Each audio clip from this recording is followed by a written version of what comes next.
ಚಿಕ್ಕಬಾಗೇವಾಡಿ ಗ್ರಾಮದ ಆಸ್ತಿ ನಂಬರ್ 547/3ರ ಆಸ್ತಿಯಲ್ಲಿ ಕಟ್ಟಡ ನಿರ್ಮಾಣ ಕಾರ್ಯ ಸ್ಥಗಿತಗೊಳಿಸುವುದನ್ನು ಖಂಡಿಸಿ ಬೈಲಹೊಂಗಲ ಪಟ್ಟಣದಲ್ಲಿ ಕರವೇ ಟಿಎ ನಾರಾಯಣಗೌಡ ಬಣದ ಬೆಳಗಾವಿ ಜಿಲ್ಲಾಧ್ಯಕ್ಷ ದೀಪಕ್ ಗುಡಗನಟ್ಟಿ ನೇತೃತ್ವದಲ್ಲಿ ಸಂಗೊಳ್ಳಿ ರಾಯಣ್ಣ ವೃತ್ತದಿಂದ ತಾಲೂಕಾ ಪಂಚಾಯಿತಿ ಕಾರ್ಯಾಲಯದವರೆಗೆ ರ್ಯಾಲಿ ಮಾಡುವ ಮೂಲಕ ತಾಲೂಕಾ ಪಂಚಾಯಿತಿ ಕಾರ್ಯನಿರ್ವಾಹಕ ಅಧಿಕಾರಿಗಳಿಗೆ ಮನವಿ ಸಲ್ಲಿಸಿದರು.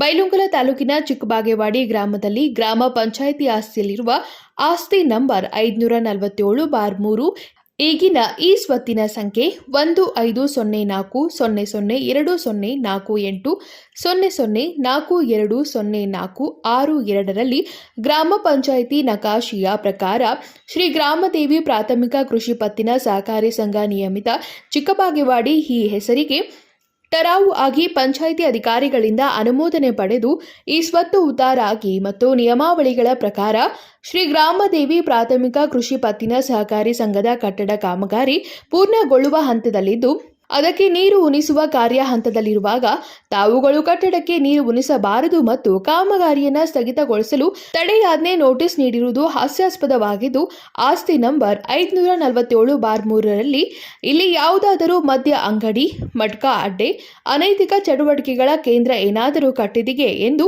ಪರಿಶೀಲಿಸಿ ಈ ನಿರ್ಣಯ ಕೊಡಬೇಕಾಗುತ್ತದೆ. ಆದರೆ ತಾವು ಯಾರದೋ ಒತ್ತಡಕ್ಕೆ ಮಣಿದು ಹೀಗೆ ಮಾಡಿದ್ದು ಸರಿಯಲ್ಲ.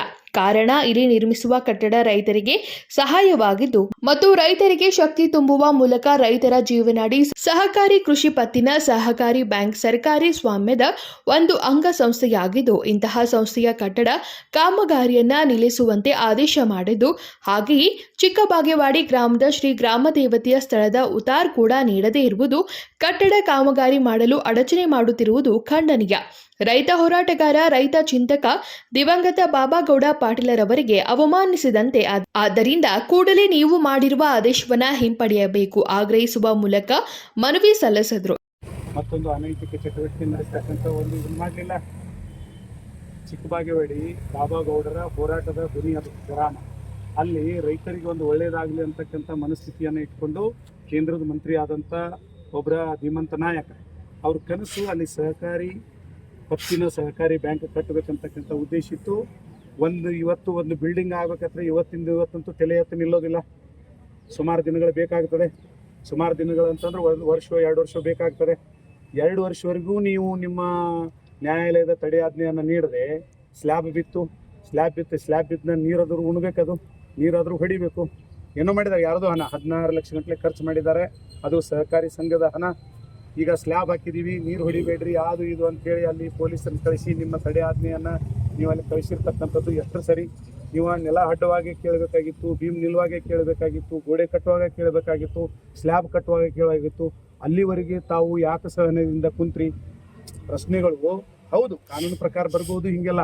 ಆದರೆ ಅಲ್ಲಿ ಒಂದು ಸಹಕಾರಿ ಸ್ವಾಮ್ಯದ ಒಂದು ಸಂಸ್ಥೆಯನ್ನು ನಿರ್ಮಾಣ ಮಾಡುವಾಗ ಸರ್ಕಾರಿ ಅಧಿಕಾರಿಗಳು ನೀವು ಎಲ್ಲ ಆಗುವಾಗ ನೀವೇ ಎಚ್ಚೆತ್ತುಕೊಂಡು ಹಾಗೇ ಕಾಮಗಾರಿಯನ್ನು ನಿಮ್ಮ ನ್ಯಾಯಾಲಯದಿಂದ ಸ್ಥಗಿತಗೊಳಿಸಬೇಕಾಗಿತ್ತು.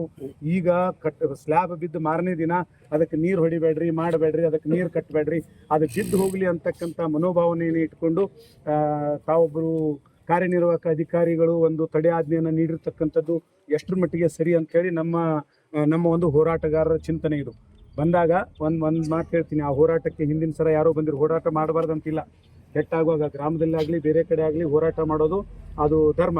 ಆದರೆ ನಾನು ಅನ್ನೋದೇನು, ಹೋರಾಟ ಮಾಡುವಾಗ ಯಾರು ಚೇರ್ಮನ್ರಿದ್ರ, ವೈಸ್ ಚೇರ್ಮನ್ರಿದ್ರ, ಮತ್ತೊಬ್ಬರಿದ್ರ ಅಂತಕ್ಕಂಥದ್ದು ತಾವು ಗಮನಕ್ಕೆ ತಗೊಂಡು ಅದನ್ನು ಪರಿಶೀಲಿಸಿ ಏನೋ ಇದೆಯಪ್ಪ ಒಂದು ಕಟ್ಟಿದ್ದಾರೆ, ಅದು ರೈತರಿಗೆ ಒಂದು ಉಪಯೋಗ ಆಗ್ತಕ್ಕಂಥದ್ದಿದೆ, ಅದನ್ನು ಕನ್ವರ್ಷನ್ ಮಾಡ್ಬೋದು ಅಥವಾ ಏನೋ ಮಾಡ್ಬೋದು ಅಂತೇಳಿ ತಾವು ಎಲ್ಲೋ ಒಂದು ಕಡೆ ನಮಗನಿಸ್ತದೆ. ತಾವೆಲ್ಲೋ ಒಂದು ಕಡೆ ಜನಪ್ರತಿನಿಧಿಗಳಿಗೆ, ಯಾಕಂದರೆ ಇವತ್ತೇನೋ ಬಿಲ್ಡಿಂಗ್ ಆಗೋದಿಲ್ಲ, ಒಂದು ಹಡ್ಡಿ ಬೀಮ್ ನಿಲ್ಲಿಸಿ ಒಂದು ಗೋಡೆ ಕಟ್ಟಿ ಸ್ಲ್ಯಾಬ್ ಹಾಕುವವರೆಗೂ ನೀವು ಸುಮ್ಮನಿದ್ದು ಜನಪ್ರತಿನಿಧಿಗಳ ಒತ್ತಡಕ್ಕೆ ಮಣಿದು ಆ ಸ್ಲ್ಯಾಬ್ ಕಾರ್ಯ ಬಂದ ನಂತರ ನೀವು ಈ ರೀತಿ ನಿಲ್ಲಿಸಿದ್ದೀರ ಅಂತೇಳಿ ನಮ್ಮ ಚಿಕ್ಕಬಾಗೇವಾಡಿ ಗ್ರಾಮದ ಜನತೆ ಅನಿಸಿಕೆ. ಇದಕ್ಕೇನಂತೀರಿ ಸಾವು?